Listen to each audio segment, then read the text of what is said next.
Welcome to today's podcast episode. This show exists to explore how TTRPGs have an effect on the people who experience them. We believe that TTRPGs are a way in which we explore ourselves and understand the world. Therefore, we are more than D&D characters. My name is Brooklyn Backus, and you are watching Knocked Prone. Today I have the founder of Knocked Prone with us here, my husband, Kade Backus. Hey! It's been a minute, I feel like, since I've been recorded. Yeah, no, you have not been in like front and center in a while. You are with us every episode, though. Yeah. Sometimes, I mean, you've shouted out a couple things a few times, but if you don't know, every single time we record one of these episodes, Kade is on the back end doing all the audio and making sure all the video is going and doing a lot of those things. Plus, he's editing and publishing the episodes. So still very, very involved, but just not the DM of the Real Play show as he was for so long. So the silent background man. And I just sit there and I clench my teeth every time. I'm like, I have something to say, but I can't because I'm not on a microphone. That's actually so sad. Yeah. You know, that makes me think. I don't want to get a microphone back there because then it's like, hey guys, like, just so you know, I'm here backstage. Can I get a little more? No, I want to dig deeper, actually, and keep going. Listen, Linda, listen. I've watched a show like this that's videoed, and it's an interview show, and there is someone in the room that is doing all the computer stuff, but they have their own camera, their own mic, and although most of the time the camera is not on them because they're doing some of the back end stuff, they also are a part of the show. They're like a co-host. Like Spencer. Is it an iCarly reference? No. Okay, I don't know what you're talking about. Well, I think it'd be fun to have you co-host for the show. That would from be the other end of the room. It would be great. I think in-person guests, that could be really cool. Yeah, We have like a ton of microphones that's true. too. That's true. Like I have That would be 5 fun. microphones. If that's the special thing about in-person guests is that you could. I be there. am also in it. Yeah. That'd be fun. Last week I would have done that 100 times with Aaron because there was just so many times that I'm like, hey, as a fellow English major, like I wanted to talk about also writing, but like that's so cool. Like you're so cool. Okay, future idea. Let us know if that's something you want. So, to be honest, this kind of bleeds into our topic for today pretty well because we're going to be talking about burnout. And the reason why unintentionally our little tangent bleeds into this topic is because you had been running Knocked Prone as a Real Play podcast since 2019. Yeah. Stopped for the first time this spring. Yeah. And then shortly, or really the last winter, and then in the spring, we started this show. Part of the reason why we started this show and that I'm kind of the front of it and it's just sort of an easier format than the Real Play was to give you a break without like having Knocked Prone come to a full stop. Yeah. And part of that was because of Burnout. Yeah. I'm so tired sometimes. Yeah. So we're going to talk about that in like the context of Knocked Prone, but also in a more relatable way of just a lot of people get burnout in D&D related things, but also when you're a creator, like with like, I think especially when you're an artist and like your art is your passion, but also your job. And then also, just like in general, I think there's a lot of things we could talk about. So I feel like you could have burnout as an accountant. Yeah. Yeah. I'm just so tired. Yeah. of dividing and adding all day. Burnout is not only for the creative people. Yes, it's true. We can't claim that.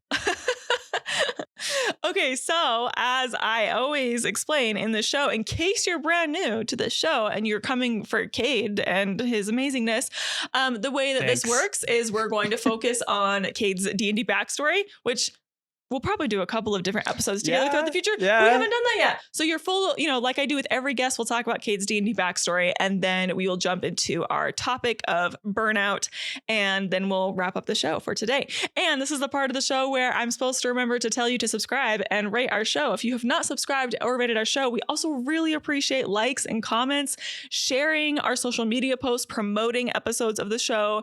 I notice every single one of them. I appreciate them all so, so much. So I would love if you pushed some buttons for us. Yeah.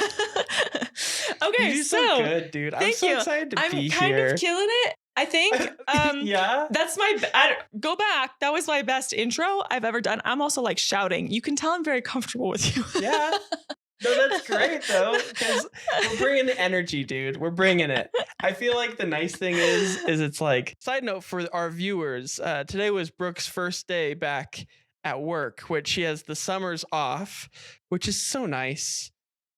And I missed her so much today. So this is like extra fun. Tell me about your day. We already did that. I know. I talked to you for like over an hour, I feel like. Yeah. So thank you. Appreciate you.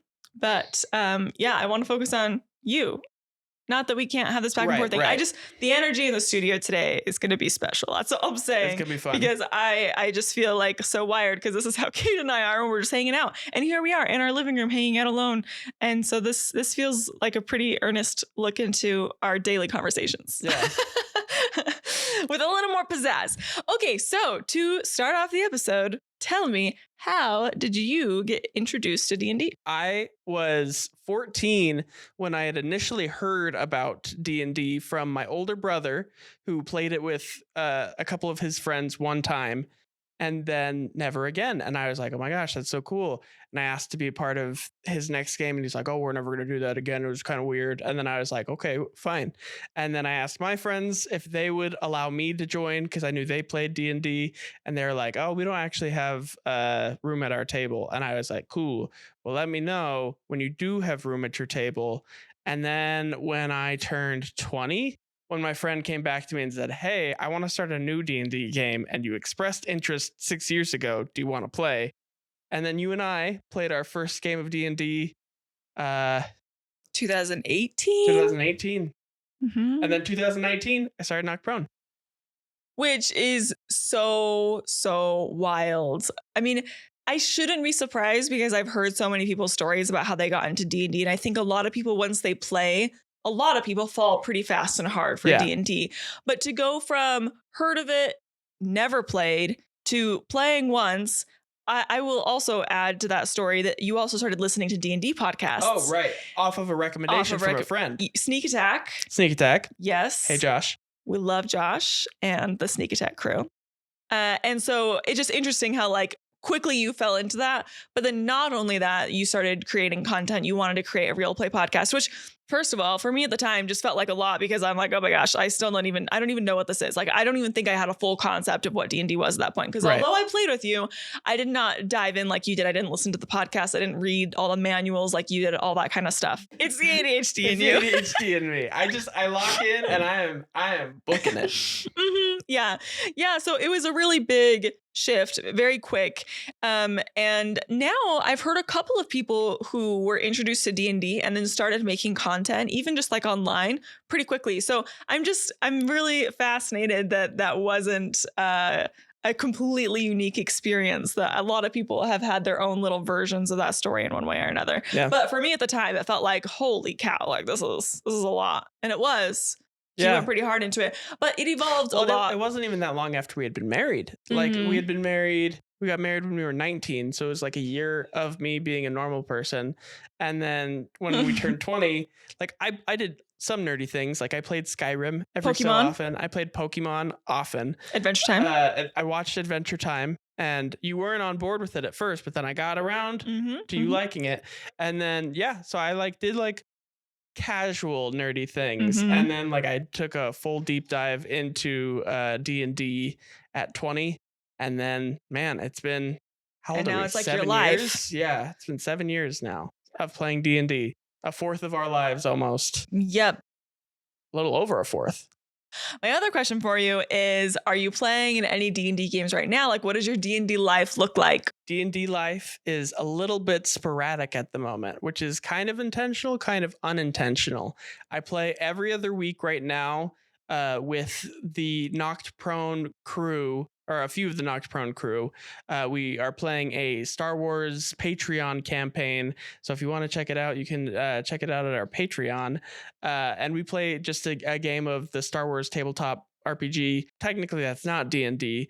But the other thing that I do is I play Curse of Strahd probably once a month with our family, with Alec as the DM. And it's a good time. And I'm trying to get a game together with my family.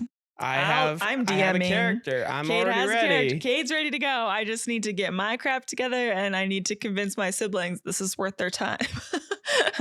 So yeah, I get what you're saying, sporadic, but I'm glad you have a couple things going for you because the very rare times that you don't have a game going, it's really sad for you. You get heavy cravings. And although in theory you could like throw together a D&D night, it just doesn't tend to happen like that. Like you tend to be like kind of all out. Like you're going to go full like campaign with a bunch of friends, like semi-regularly if you're going to do it, which is how most people do it, you know? Right. Anyway, so if you don't have a game, I feel like you're like hungry for one. So I'm glad you've got a couple things going on right now. Yeah. I mean, you remember at one point I had 4 games a week at one point, and it was like, okay, I am like, speaking of burnout, a good way to get burnt out on a thing is like 4 times a week for like long hour sessions. And one of them is your job, you know, like with Knocked Prone. It was like, so not only am I doing that, but I'm also writing for one of the sessions, which was a lot. Yes. Like DMing is already extra time than just like playing in a game. Yeah.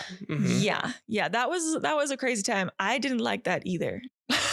Yeah. Cause then it's like, well, I mean, a couple of the games you were a part of, but the games that you weren't a part of, it was like, hey, I know I've been doing D&D all week, but like I'm going over to Caden's house. Bye. And I'm like, I'll be asleep by the time you get here. So I'll see you in the morning. Yeah. Crazy stuff. So there's a balance there, which I think also probably could be a discussion in burnout as well. So, but the question that pops into my head earlier as we head into our actual topic here, and I am putting you on the spot for this, unlike all my other guests that get like some pre-written questions so they can think about it. You have none. But I'm curious if you can think about your first time since 2019 when you started Knocked Prone, the D&D Real Play podcast. If you have any early memories of getting burnt out, whether that's on the podcasting side of things or just being a dungeon master for a D&D game.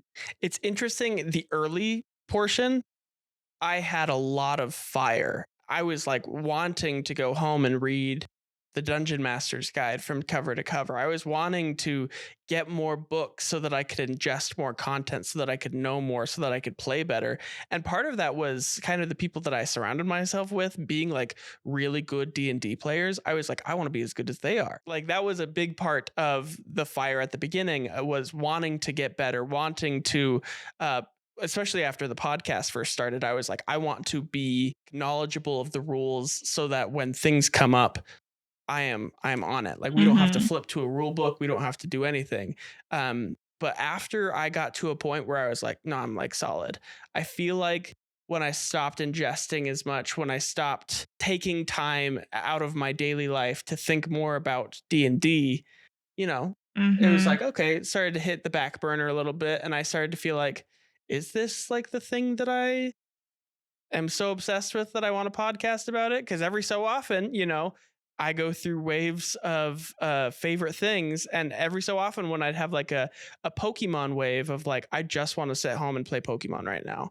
And it's like, why don't I do this instead of D&D? And it's like, no, focus, Kade. You know, like I have to hone myself in a bunch. So what that reminds me of is when you have a new thing, you go through this exponential curve of learning about that thing. Right. And to go and you're from getting better and better and better. And it's like, this is awesome. So, but when it's a 0, it's not on your radar. And then you learn about it and you get a little bit of that interest. And then when you decide, I'm really interested in this, and then you get to dive into all the rules and you're learning things and things are clicking and you get to play games and it makes sense. You're listening to podcasts. Like you get all this material and it's new and shiny. And for as long as you're loving it, like that's like ecstasy, you know, like that's like so fun. Like not only am I learning about it, but I'm part of the community. Yes. I am like somebody's first podcast that they've ever listened to. And it's which just is like, like all the new things are like so exciting.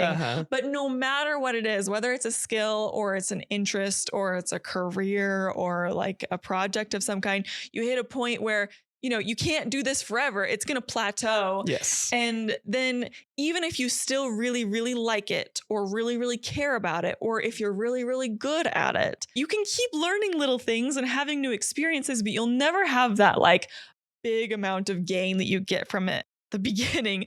Yeah. So and not to speak for everyone's D&D experience, but my prediction is that most people really do feel like they love, love, love, love, love it. And at some point that kind of levels out and like, I don't know, you'll just never get this like massive gain of excitement towards it like you had when you first fell in love with it, you know? Well, I'm just so shocked by the people who are like, yeah, no, I started playing when I was 8 years old, and now I'm like multiple decades in, and I am just as obsessed with it as the day I picked it up. And I'm like, whoa, dude. That's why I say I don't want to speak for everyone, because I feel like I hear some stories and I'm like, dang, I don't know. Or maybe they're, romanticizing it a little bit, because I don't know. It is, I think, also interesting that I kind of came into D&D with the thought that this would be a job. Like, even at the very beginning, like before I had played my first D&D game, I was ingesting podcasts. I was listening to lots of podcasts, and I really liked the podcasts that I was listening to. And I had this background in music while I was in high school. So I had microphones that I could record bands with.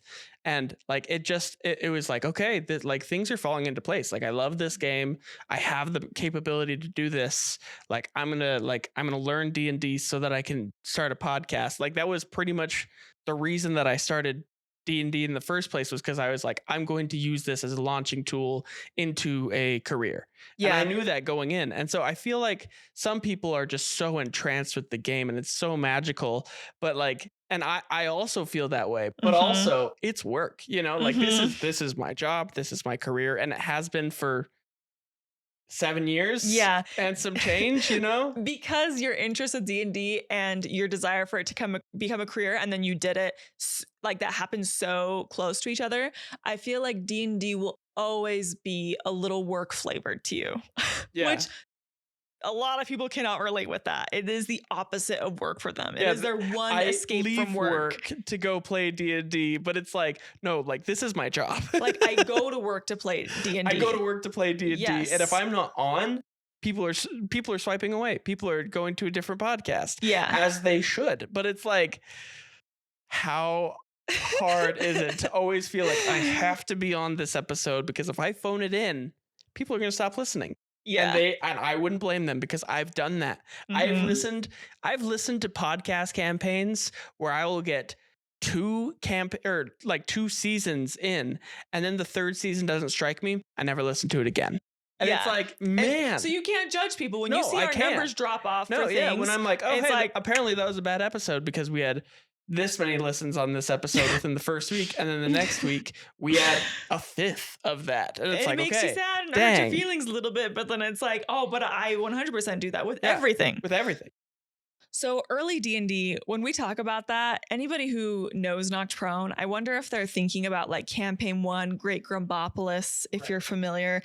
But that is not what we're talking about. We're talking about pre-season stuff that eventually we took down off of all of our public places and left on Patreon, because you are still learning a lot. Everything from dungeon mastering to audio quality and editing and marketing and all the stuff. So we took that down. Did you do 1 or 2 pre-seasons? I technically did 2 pre-seasons. They were both about like 10 episodes long. So it wasn't like a ton, especially since even back then we batch recorded, which like, it's kind of interesting to think about listening through the Noct Prone podcast, listening to what like episode is the first episode of the night. And so you hear us and you're a little bit like, oh, Kate seems a little timid. But then by like the second or third episode, I'm like locked in, Yeah. It takes me like a second sometimes to be like, okay, we're sitting down, we're doing D&D. And I feel like that's stage fright a little bit too, which I have experienced stage fright through my whole life, know, like when I was in bands in high school, for the longest time thought like, maybe I don't like actually performing in front of people, because I just feel so sick before like a performance. And you know better than anyone that like before D&D, like Noct Prone recording, I am freaking out. I'm pacing back and forth. I'm not doing well. Like, I'm triple checking that all the microphones are working.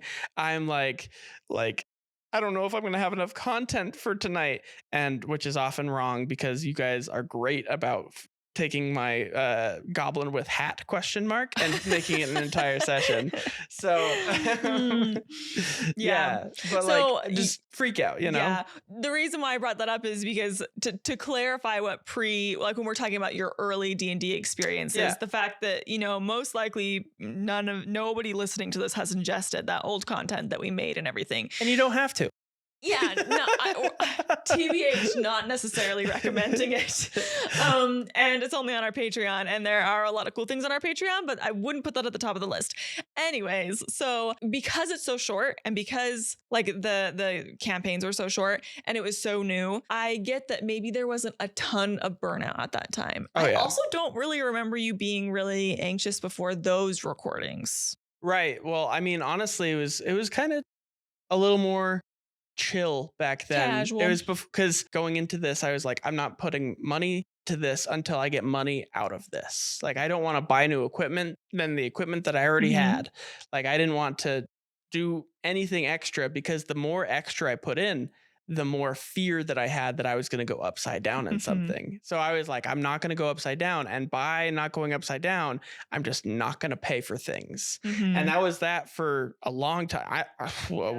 We upgraded microphones halfway into campaign 2 of the actually released podcast. And it was an investment. It was an investment. These microphones were more expensive than I want to talk about, but they're nice. I love these microphones. These microphones are like the favorite thing of the entire podcast that I think that I own, and I own a lot of things. So it's like, it's an investment, but it was also like, hey, maybe go out and buy the microphone that you want because it's awesome and you're not going to be sad about it. We never talk about any of this stuff. I love that people are getting a peek into your brain. Like, that I like gear.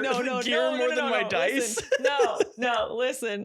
It's just like your little ADHD brain. I bring up one question and then you're like, but no, what I find like legitimately interesting about that is because as like a podcast producer in this like D&D real play world, like you are thinking about so many things. Right. You've spent so much time thinking about microphones and equipment and your early day stuff and what's on Patreon. Like, you know what I mean? Like just chatting about this, I just feel like gives the smallest cathartic peek also. behind the curtain. Because like I said, you don't talk about it. I don't talk about it. I don't know what people's interest is in this. And also like just for what our content is online and for the podcast, this just has never fallen into that category. But anyways, so if you want me to, at one of these days, I should just have a full like, hey, this is Kade, and I'm going to talk about equipment for an hour because I could. Here's the thing. I know that we're going to like randomly touch on a bunch of stuff, you know, in this episode. If there's something that you do want more information from Kade about, it could be equipment, it could be making money, it could be the early days of the show and how we finally, you know, like got a bit of a boost in our listenership, or, you know what I mean? Like if there's something specific, then like let us know. These episodes are really easy to do. I'm shocked we haven't done this sooner. I know. Well, honestly, part of it was burnout that I was like, I just don't want to get in front of a camera. I'm just Okay, sorry. I need to return to my own train of thought. You're so good. I'm talking about early knocked prone stuff with preseasons. I want to know if you remember how many listeners, I don't know, per episode, per week, per month, whatever metric you might remember from back then. Yeah. I mean, our first month, I remember getting 20 downloads, which I was really excited. For 4 episodes-ish? For 4 episodes-ish. Well, maybe more, because I think I did the front load release on the first day so I released like 3 episodes in one day because I'm like, if people want to binge it, they're gonna binge it. And I was like, oh my gosh, like that's 20 people maybe across the world that are listening to my podcast. Well, 20 downloads that's divided between the episodes though. Am I understanding that right? So it's really, if they listen to like, if there's 5 episodes, that would be like 5 people listening. 4 people. 4 people. Math. Yeah. Don't worry, I'm here. I'll add your dice rolls up for you. Yeah. You were like, oh, it was so exciting every time we got new listeners. It was just like, again, that super exciting feeling of learning about D&D and having a show and being a DM and podcasting and everything. And then you see that like your listeners are slowly growing and you're like, oh my gosh, like this is so exciting. You know, like you were so grateful for every download bit of that. Yeah. So maybe we have a slight lack of memory of exactly emotionally where you were at back in 2019. I don't know. But I think what I'm gathering is that the burnout was not a it was huge factor of the non-existent. time. Yeah, no, Okay. like at the beginning of making this show, I was honestly over my head in a lot of things, and that helped. Like feeling like you're slightly starting to drown and like trying to learn how to swim while you're doing that, it makes you think like, oh, that sounds stressful. No, it's like, for me at least, it was awesome. Figuring out how to work my editing software, figuring out how to work out like the metrics of podcasting SEO, and how to produce a podcast. Like, one of the reasons that I knew that I had made a right choice in wanting this to be my career was because I literally like loved every single thing about it. And my favorite times in like life were just sitting down at the editing chair and having an episode to go sit and edit, At your like crappy little computer. on my crappy With computer. your crappy little desk. We should post the picture of my first desk. And you were so proud of it. I was You so looked excited. happy. But like I said, I didn't want to put any money into it. So we had an end table that we didn't use. And so that was my desk. And I pulled out this teeny little drawer and I put my keyboard in the teeny little drawer. And then I had two tiny speakers on either side. So I was listening on like D tier speakers to try to make our podcast sound like S tier. And it was really hard. Yeah. So again, part of why I'm painting this picture is because, spoiler alert, later on, here you are with better equipment. The storyline is better than it ever has been. We have some great listenership and some amazing fans. Yeah. And you're seeing success, and you're finally getting to understand how this could become a career from you. You could make money from it. And like all of these things that are marks of success at that time, not then, was when you had some of those huge moments of burnout. Right.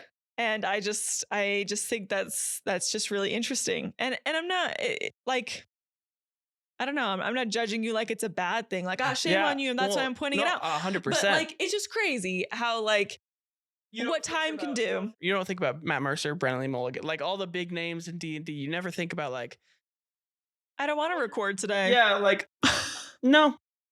I don't want to prep. Yeah, I don't want to prep. I like literally, I'm in a writer's block. Like I'm you getting never paid think to play about a game, and I don't want to go to work today. I don't want to go to work today. Yeah, but that ended up, in a way being you.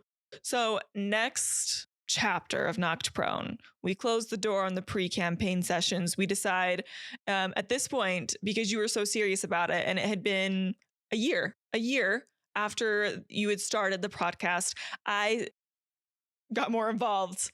And I don't know, that it was kind of a slow burn in the different ways I got involved, but we started a social media, Instagram first. Yes. So after your Twitter, you started posting memes to Instagram, and then I convinced you to get a TikTok, and then those TikToks ended up becoming both TikToks and Reels. And then you let go of the memes for a little while there mixed in. If you scroll way back in the Knocked Prone Instagram, you will find handmade memes by Kade. Yeah. Well, a lot of them were reposted, to be fair. Reposted, but you made some too. I made some, yeah. And they were color coded. It's like the grids in a rainbow. Yeah, it reads, because our theme was rainbow back then. So I was like, I'm gonna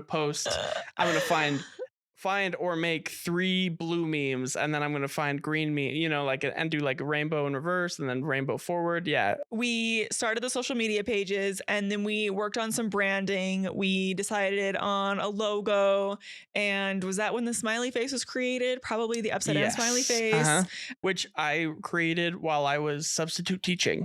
Yeah. Because that's what I did before I was a podcaster. Is I substitute taught for high schools and middle schools. I was in college teaching. I was in college on my way to becoming a full-time English teacher, and then was doing substitute teaching at the time. And I always brought with me a sketch pad to write down stuff for D&D sessions, or to write or to doodle, which the Knocked Prone smiley face was just a doodle that I was like, I really like that. In that next chapter, that I feel like you experienced your first bits of burnout. Again, I don't know if you can really pinpoint like the first time that you felt that. It was when we were starting to see success, which was really exciting.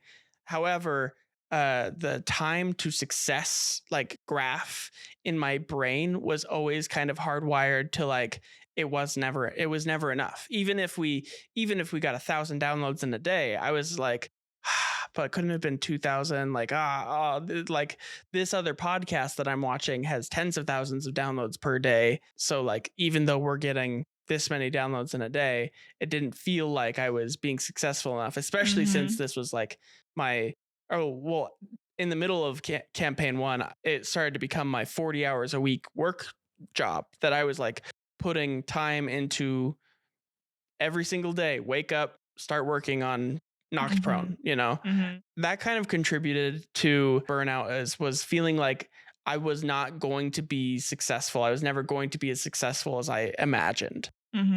However, I'm never like, I want to be one of the greats. I came into this thinking I want a slice of the pie. If there's this much money in D&D, I want a slice of the pie. I want a modest income from it. And like, I feel like we've achieved that, which is so cool, you know? Well, I mean, that still puts you in the top, I don't know what percentile of D&D podcasts, but it's high, But I do think I hear from a lot of people who are trying to be successful in the D&D world, like they want to be the next Critical Role or, NAD Pod and Dimension 20. And it's like, I'm not saying that's a bad goal. I'm just saying that is a massive goal, and that those people have insane resources and were able to create their shows not based off of nothing. Yeah. Not that it's impossible, but like, so it is interesting. It's not impossible because literally I am nobody. Like, and I don't live in California. I don't live in a big city. We live in a very rural town in the middle of America. It's like there are so many people that are just like my podcast. Yeah. And I want to I've heard people attribute it to luck, and I do want to say that I am extremely lucky in getting to do what I have done. However, I don't think it is just luck. I think it is a lot of being willing to ram your head in the wall, doing the same thing over and over and over and over and over again until you find traction. And that sucks. But you know what that also sounds like? A job. A recipe for burnout. Where like you're just in a hamster wheel and you're like trying to make it work, and sometimes you get little glimpses of like, there's a little bit of success, a new but subscriber. Like you said, every little bit of growth was like it just didn't feel like enough. And I think maybe part of what you were craving was, again, not the overnight success of I'm suddenly the new Critical Role, but enough overnight success that it's like boom, like it's so explosive that it just feels like you get to have this huge celebration for all the success that just came about. And I want to make minimum wage with the amount of hours that I'm putting. That was my goal. That was my goal forever. I was like, I just want to make $7.50 an hour with the 40 hours I put in. And if I could do that, I'd be happy. Yeah. There's so many things, so much effort that you were putting in up front in that like campaign 1 and campaign 2 time, where like you were starting to upgrade equipment and you were getting more knowledgeable. Our fan base was growing. Our social media was doing better. Like there were so many good things happening, but there were some marks of success that were also missing, namely the money. At that point, we were not making any money. And here's the thing. If you don't know this, it's time for you to know this now. Getting, like Kade said, 1,000 listens to your podcast a day. If you are trying to monetize just your podcast by having like random people insert ads, not host read ads, but just like random companies, you're getting like a Clorox ad. We had a condom ad in there. We used to do that at one point, and it was just random ads would get inserted into our episode. They pay you horrifically, and you make almost no money. We made about a cent per listen. Yeah. And so that was part of the reason I think why when the numbers were growing, but they were growing so it's like slowly. $1,000 a day. It's like, great, I made $10 today. Yeah. On a good day. Yeah. It's like, great, $10. Yeah. Cool. Yes. So it was just like, I'm seeing the podcast grow, but at this rate, I'm going to make $5 more next month, and it's like, this is a problem. Like, this is not going to be enough. Eventually, things changed, and we ended up reaching out to companies to be able to collaborate them more closely so that our ads could be more personalized, that instead of getting a random Clorox ad that, we get a cent from you listening. Yeah. Instead, the cost is much higher, but you're hearing our voices talking about it. I get to make a video about it. We actually get to learn about the company and communicate with the real life people that run that company. And there was a lot more money in that. So as well as a lot more fun, because like yeah. reaching out to people, I love talking to people. I am the most introverted extrovert you'll ever meet. So like going out and just being like, hey, I have a D&D podcast and I see that you have a dice company and I like your dice. I use them in my podcast. Yeah. Would you be interested in having a dice ad read? It is extra fun to reach out to companies of things that like we have. It's fun to look around and be like, we should reach out to them, see if they want to buy an ad. And it's crazy I really how like many people do. Yeah. So, okay. I could talk about it for days. I'm ahead of myself just a little bit because if I'm trying to split this up into chapters, we have preseason, we have like campaign 1, campaign 2. And then I think when we started like making ads and stuff, that was like almost campaign 3-ish times. And then to now, I think that's kind of a whole separate chapter. Like it was 20 episodes-ish into campaign 2 that we started. And the only reason I know that is because we switched companies. Yeah, I know you would know exactly when because of how the ad dynamic insertion stuff works and everything. To me, it makes a ton of sense, though, that you were getting burnt out on producing something that was really good and that people were liking and that was taking a ton of effort. You know, you're having this 40-hour work week to make it as good as you could. And there just wasn't the results of like, okay, but what if I want to make a modest living off of this? And it just wasn't there and it felt impossible. That's a little bit of like the business side of it and the burnout that you get from, the business part of that. But I also feel like at this time, there was also just D&D burnout. I feel like I'm dipping into a different part of your brain with this, but tell me about burnout from actually DMing the game, writing the game, hosting a game at our house, usually once a week. Yeah. The thing that I felt like was hurt with me most was when I would show up and I, like, this is my job, this is what I'm doing, like, and then I felt like I didn't either feel appreciated at the table or I didn't feel like players at the table were putting in as much as I was, which like, how can you expect, like, I'm literally asking my buddies to show up and I'm putting in 40 hours a week into this. Yeah. It's not their job, but it's yours. Exactly. So like, sometimes I feel like I got a little hurt by like feeling that players weren't wanting to show up as much as I wanted them to show up, or I don't know, like it's hard because this is your baby, you put everything into this podcast. And so it hurts when it feels like it's not enough, when it feels like as a DM, I'm not good enough as a listener. Would I even enjoy this? Even if I'm putting 40 hours a week into it, is it even going to get anywhere? Because like I started D&D in the thought of it being a business. When numbers didn't add up, it felt like it was a personal attack against me as a DM, against me as a podcast producer. Those two things were very latched onto each other of like, I need to feel successful as a DM in order for these games to feel worth it for me, because like this is what I want to do, which is a ton of pressure to put on your players. It's like, hey, show up and be perfect. Like, because if you're not, I'm gonna feel sad about it later. And it's like, that's not. I literally had to have an aside with myself of like, after a while of like, dude, I put so much pressure on myself, but I am also in turn putting that pressure on my players to show up. And we were so lucky with our cast because like I feel like they could show up and just play however they wanted to play, and it was amazing. I had to literally tell myself like, it's okay, like you're doing fine, you're a person, you're imperfect, but that's okay because everyone is. I think a lot of the pep talks that a lot of DMs can give themselves when they're heading into a game was harder for you. Like you said, like, I'm imperfect. It's okay. I'm just human. I did my best to prepare. I just got to head into it. I got to let it go. I'm here to have fun. Yeah, like anxiety attack things, right before session. Yeah. But like all of those things are like so much harder when you're also in the back of your head. You're like, but it has to be good enough. And I'm going to know if it's good enough because I'm going to be judging the numbers and what people say about this podcast episode. And if there are listenership drop off and like, you know what I mean? And even if nobody says anything, the numbers say something. Yeah. And like, I am a nerd for numbers. Yes. So when things don't add up, I'm like, oh, okay. So I'm a failure. Like, Yeah, sucky place to be in Sucky when that's place. what you end up landing on, Yeah. you know?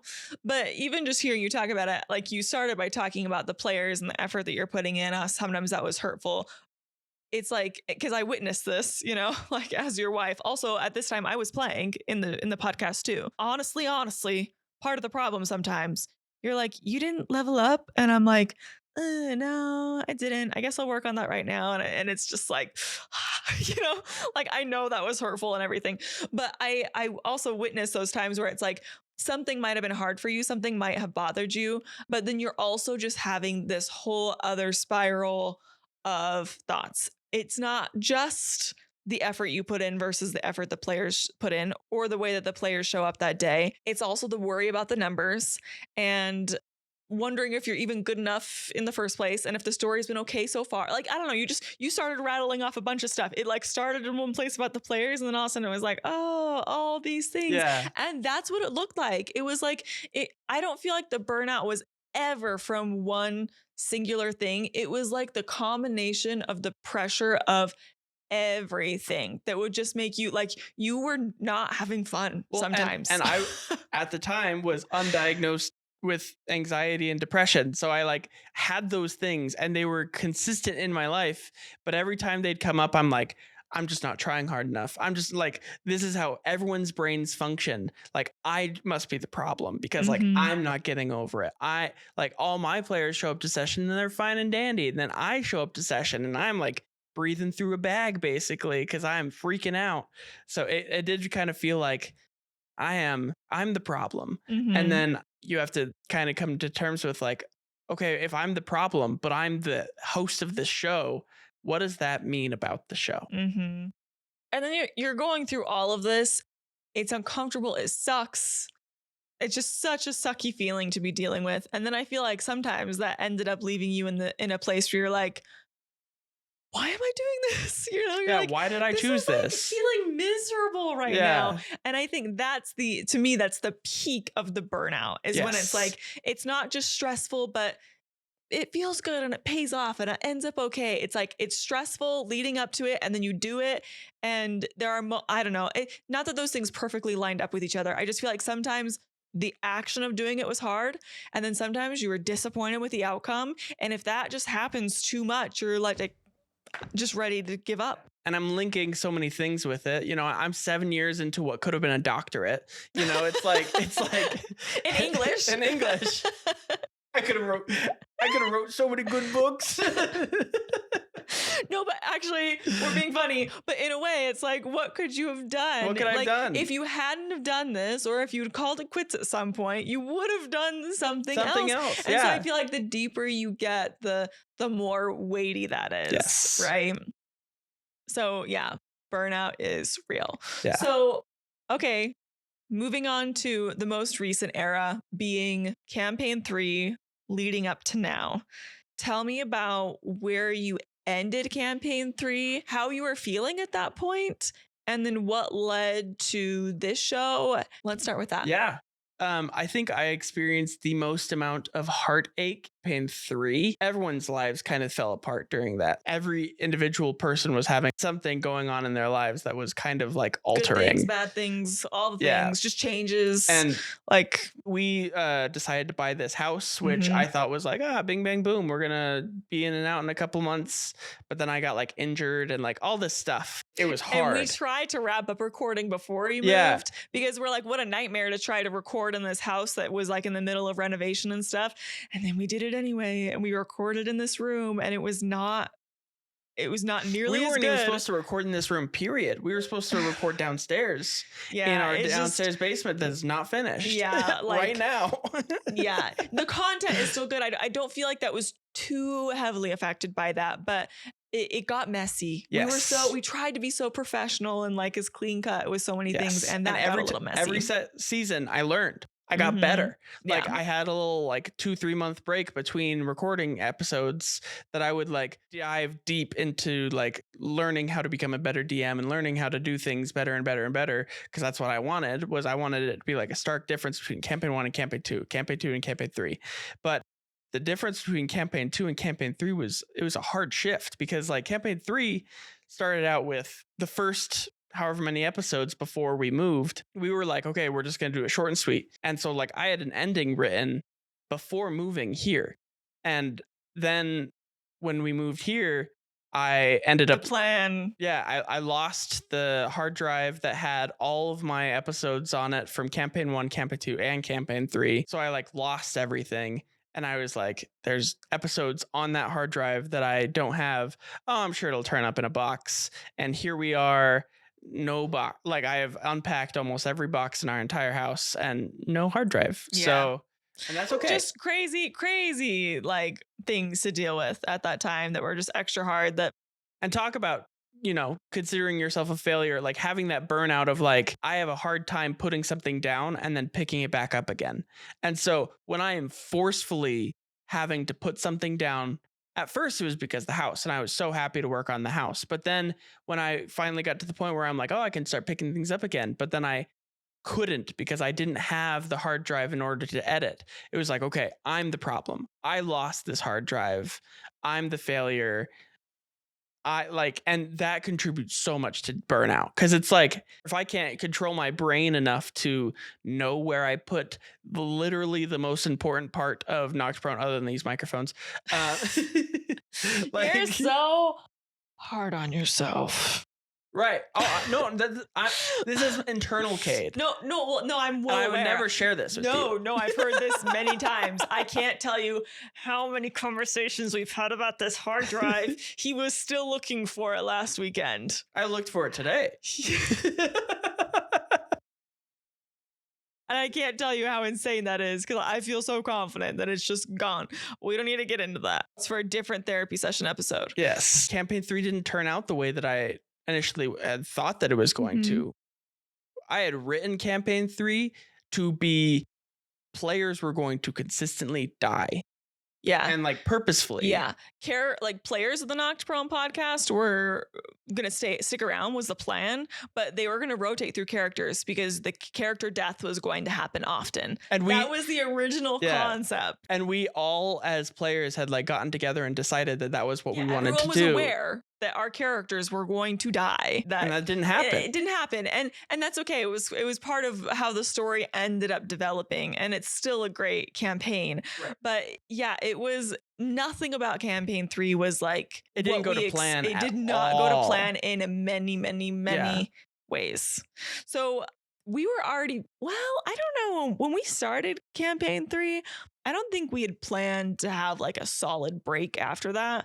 But leading up to the end of it, when we were trying to get to the end of it, at some point along the way, we decided we are going to take a hefty break from real play. Well, at the end of recording for Dead Season, I thought to myself, like, I'm done. I don't want to do this anymore. There was a time that you didn't want to let go of Nocturne, and you weren't sure exactly what was going to happen from it. We've talked about streaming. We've talked about doing a show like this, like as our main thing. We talked about only sticking with social media stuff. We talked about long form YouTube content. We talked about a different person DMing and me maybe not even showing up as a player at the table. Just being a producer of Nocturne and basically hosting someone else's show.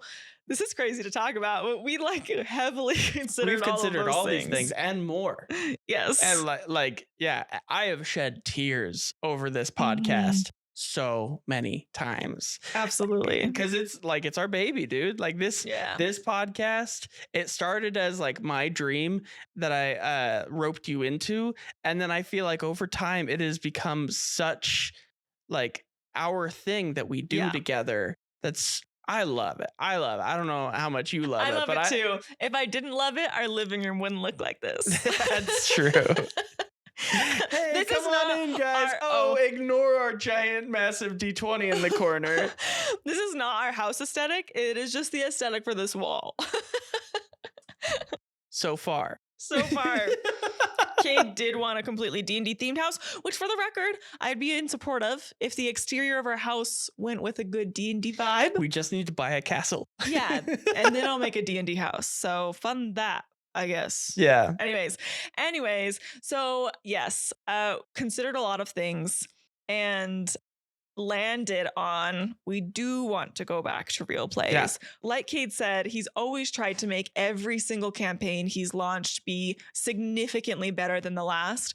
The reason why we're taking such a big break is because we have big plans. Big plans, as well as working on yourself, because gosh, Yeah. something that I did not do between a lot of campaigns that I should have done is figure out what was going on in my brain that was making me slowly spiral. Yeah. Because it got to a point where I was like, I maybe I just don't like D&D. Maybe I hate D&D Yeah.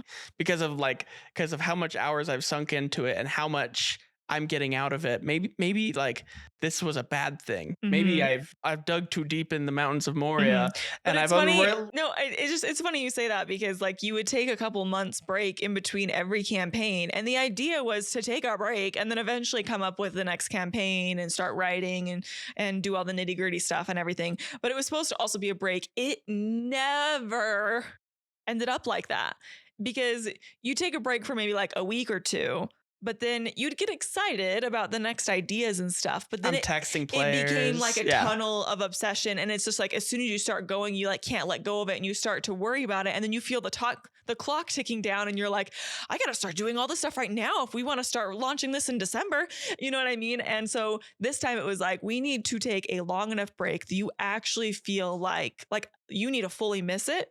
You totally need to work on yourself, in whatever ways. Whenever I start talking about it, it's almost like hey, good idea. Pinning that for later though, because we're on a date. We're on a date right now, Kade. Hey, can we save D&D for after dinner? I was extra like that after campaign 3 ended, and again took a short break for like a little while, and then he started talking about like, well, next time I think we should do this. What do you think about that?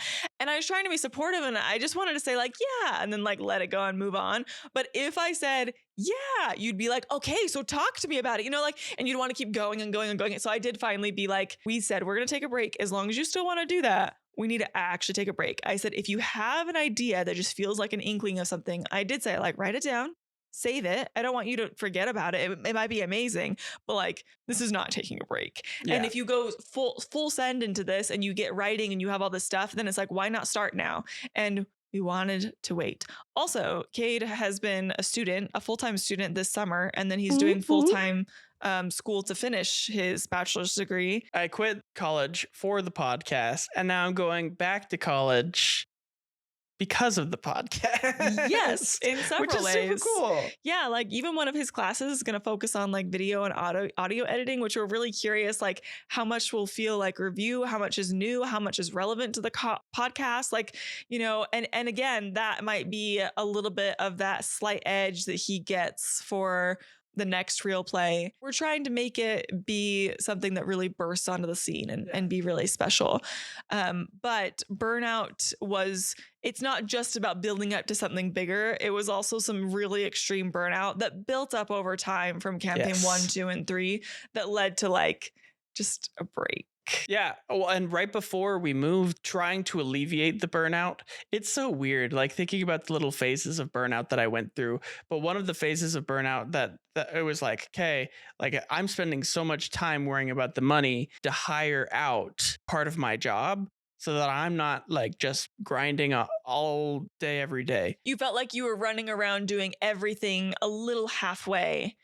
Yeah. Brooke would get home from work. I was in the middle of an episode edit, and she'd get home at like 4:00, and I am in the podcast editing chair until 2, 3 in the morning. Oh my gosh. Can I just say, we've been pretty lax with this show as far as trying to like perfectly be on schedule and keep up guests and blah, blah, blah, all the different stuff, and release like same time of the week and everything. For the entirety of the trilogy, he was so strict about keeping that once a week release schedule. Very few late episodes.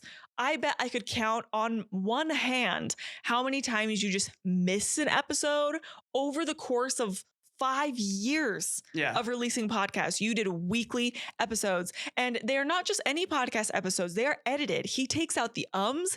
He takes out long breaths. He takes out jokes that just feel like way too like random for what was happening in the moment. Like, it is highly edited material. It took hours and hours and hours, and you released weekly for 5 years. I mean, like, the dedication, people will just never fully get like just how consistent that is, because we're so used to having like regular releases from content creators that we like and our favorite TV show and like whatever else that's on like a subscription service. And it's like, oh yeah, this just happens every week. No, one man show, getting that crap done for 5 years was just an insane feat. So I don't know why I'm talking about this, but the people need to know. Yeah. Well, and then it was great. And then it was so fun hiring an assistant for a little while and like getting to go on like a weekly chat and be like, so what'd you do? Okay. So first of all, I think part of the reason why I brought up the weekly thing and that grind is because burnout sounds imminent in a setup like that. But I will say it was magical having that person hired for a little while. Actually, we've talked about it before. I don't.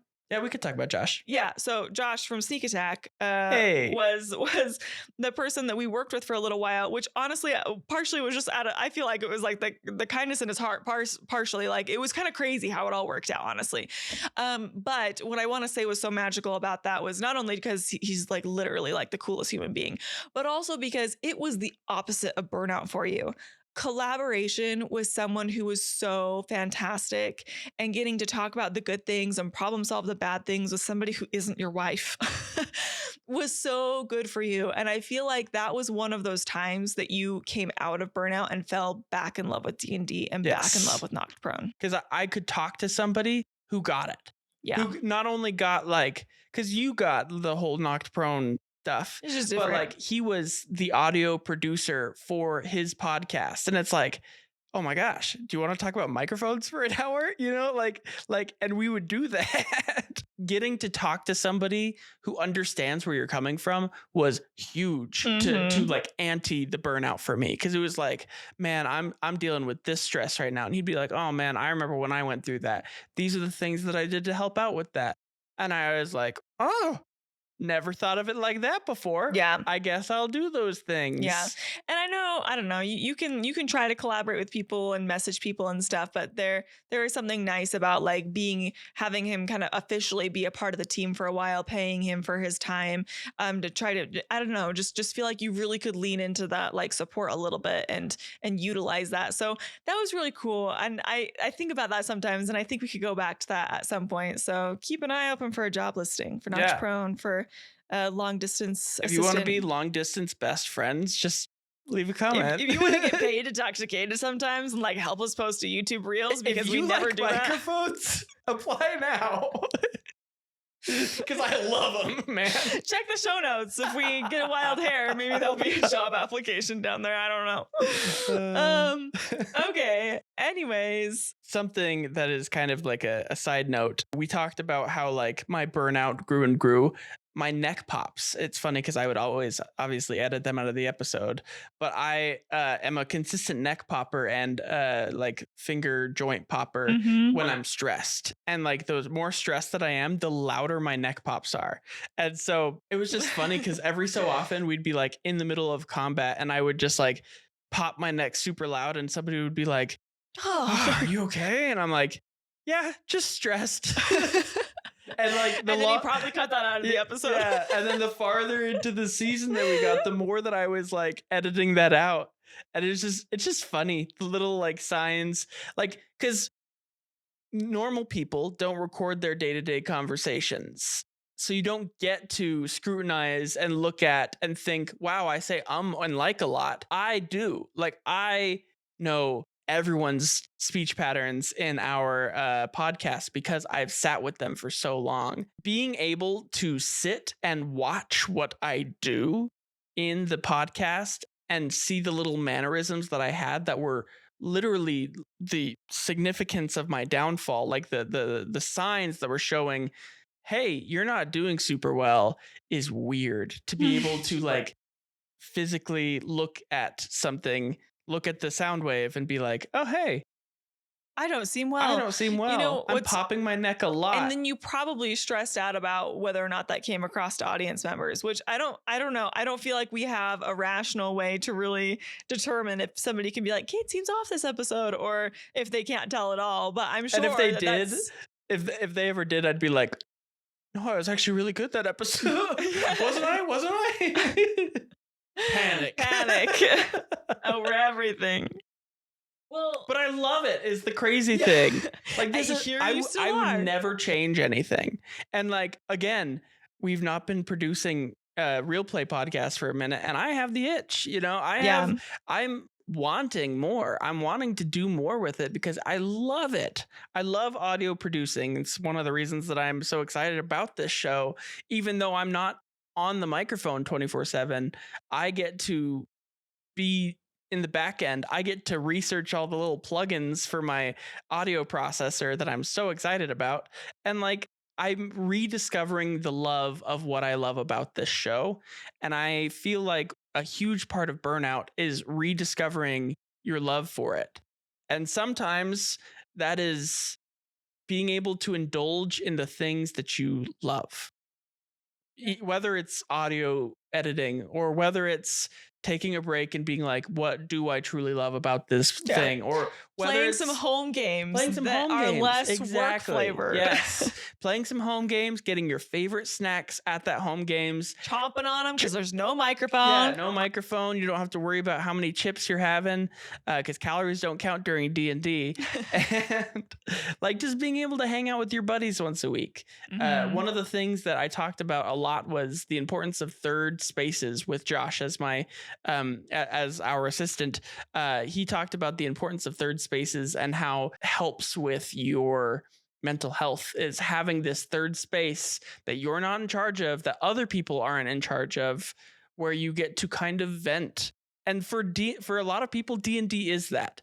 But the hardest thing about the show for me was that D&D wasn't that, because it was work. And so my third space had to be something that wasn't D&D, even a home game. I was stressed about how much I was putting into a home game, because if I'm this great DM, why am I performing subpar at this D&D game? You know, like it had to be something else, and finding that something else and finding a balance between that something else and the love of your passion project is hard. It's hard to keep one ball rolling while being like, but I also have to roll this ball over here, because if I don't, then I'm going to get tired of rolling this ball over here. You know, like it's just juggling a lot of different things and feeling like it's tied to your livelihood. It's tied to your wife being happy or not with the job that you chose to do. I'm very fear motivated too, so that works really, really well that way. Brooke terrifies me. She's not terrifying, but in my brain, so scary, so scary. But I love you, babe. And you're so nice, and I have no reason to think you're scary. But in my brain, I'm like, Brooke's gonna be so mad at me. If I don't take off, Brooke's gonna be pissed. We have this conversation a lot. He's like, I thought you were going to be mad at me. I'm like, I'm not mad at you. And you're like, yeah, right. Yeah. Well, then I did great work.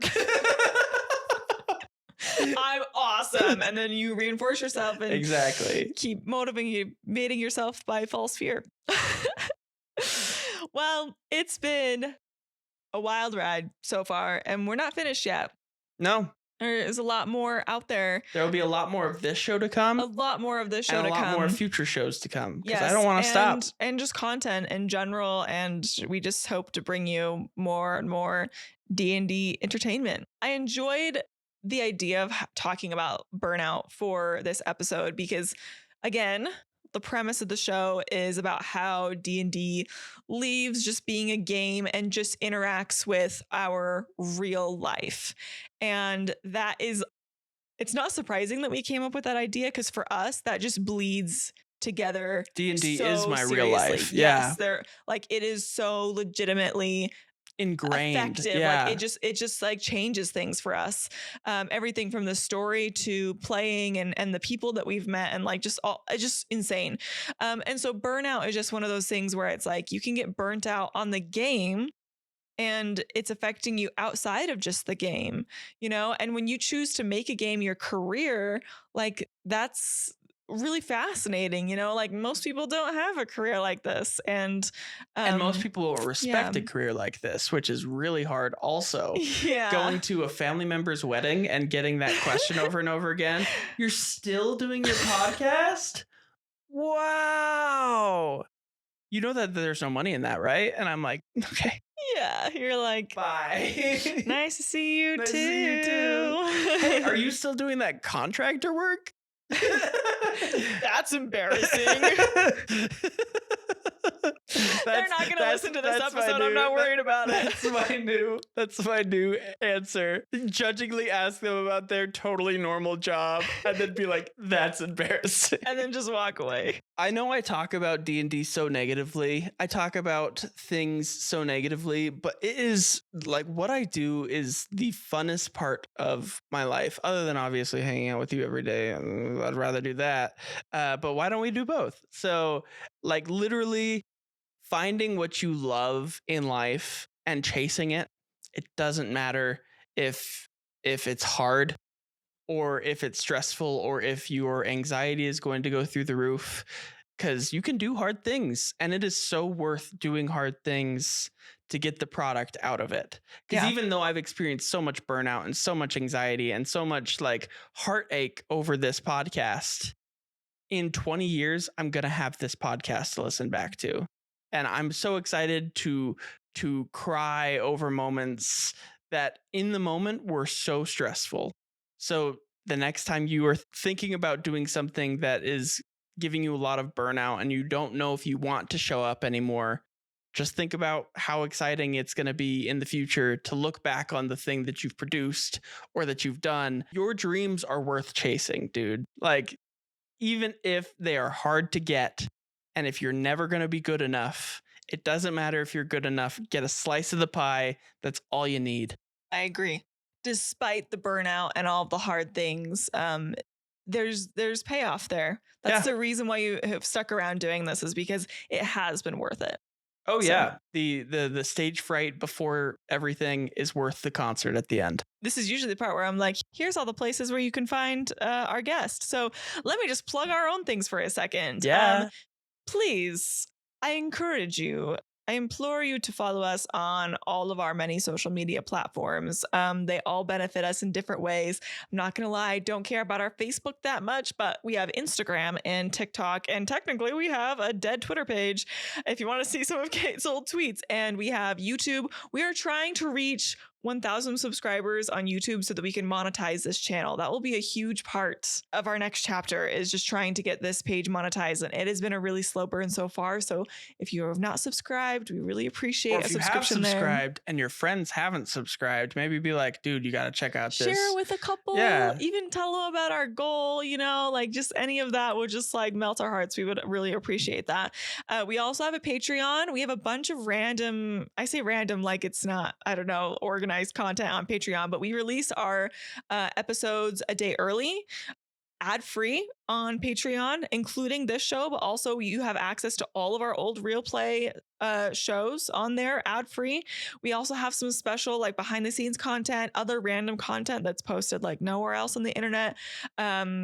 Yeah, actually, we have a lot of specials there that are like either audio or video recorded, and some like maps of things from the Nox Prone D&D Real Play podcast. I don't know, all this stuff. You're welcome to subscribe to us there if you would like. We also have an explicit tier. Just throwing that out there. A lot of people don't know about that, but we have we have multiple tiers of our Patreon, and if you get to a certain tier, then we have a couple of we have some explicit content too, which I just think is extra spicy since we keep it so squeaky clean here publicly online. And yeah. Anything else you want to shout out right now? If you haven't already, I would suggest listening to the Nox Prone podcast. Honestly, if you've listened to this entire episode up to right now and you haven't listened to any of the Nox Prone podcast, now you can go into the Nox Prone podcast knowing, wow, this DM's really stressed out. And that will give you a little bit more insight of like, maybe I should be nice to him online. Maybe I shouldn't post that. Yeah, and we tend to suggest to have people start with campaign 2 because it's our most popular campaign. And even though the trilogy series is all set in the same world, you don't have to listen to them in order. So I would recommend starting with campaign 2, and then if you like it, you can try out campaign 1 or campaign 3, just depending on what pulls your interest more. We hope you remember, when life knocks you flat on your back, all you gotta do is keep rolling. And we hope you have a wonderful rest of your day.